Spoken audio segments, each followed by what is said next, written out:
Ma compagne chérie. Lettre de Patrice Lumumba à sa femme Pauline, écrite en prison en décembre 1960. Ma compagne chérie.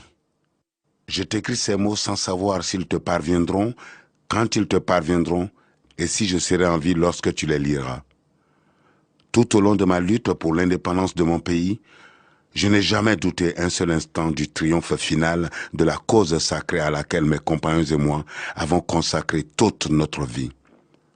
Mais ce que nous voulions pour notre pays, son droit à une vie honorable, à une dignité sans tache, à une indépendance sans restriction, le colonialisme belge et ses alliés occidentaux qui ont trouvé des soutiens directs et indirects, délibérés et non délibérés parmi certains hauts fonctionnaires des Nations Unies, cet organisme en qui nous avons placé toute notre confiance lorsque nous avons fait appel à son assistance, ne l'ont jamais voulu.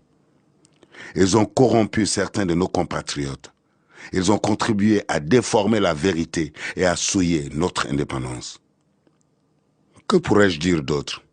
Que mort, vivant, libre ou en prison sur ordre des colonialistes, ce n'est pas ma personne qui compte. C'est le Congo. C'est notre pauvre peuple dont on a transformé l'indépendance en une cage d'où l'on nous regarde du dehors, tantôt avec cette compassion bénévole, tantôt avec joie et plaisir. Mais ma foi restera inébranlable.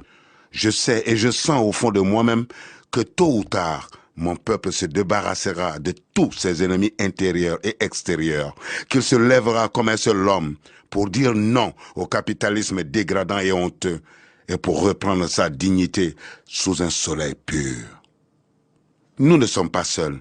L'Afrique, l'Asie et les peuples libres et libérés de tous les coins du monde se retrouveront toujours aux côtés de millions de Congolais qui n'abandonneront la lutte que le jour où il n'y aura plus de colonisateurs et leurs mercenaires dans notre pays. À mes enfants que je laisse et que peut-être je ne reverrai plus, je veux qu'on dise que l'avenir du Congo est beau et qu'il attend d'eux, comme il attend de chaque Congolais, d'accomplir la tâche sacrée de la reconstruction de notre indépendance et de notre souveraineté. Car sans dignité, il n'y a pas de liberté. Sans justice, il n'y a pas de dignité. Et sans indépendance, il n'y a pas d'homme libre. Ni brutalité, ni sévice, ni torture ne m'ont jamais amené à demander la grâce.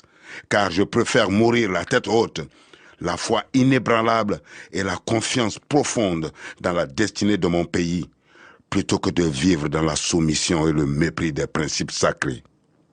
L'histoire dira un jour son mot, mais ce ne sera pas l'histoire qu'on enseignera à Bruxelles, Washington, Paris ou aux Nations Unies, mais celle qu'on enseignera dans les pays affranchis du colonialisme et de ses fantoches. L'Afrique écrira sa propre histoire, et elle sera au nord et au sud du Sahara une histoire de gloire et de dignité. Ne me pleure pas, ma compagne. Moi, je sais que mon pays, qui souffre tant, saura défendre son indépendance et sa liberté. Vive le Congo, vive l'Afrique.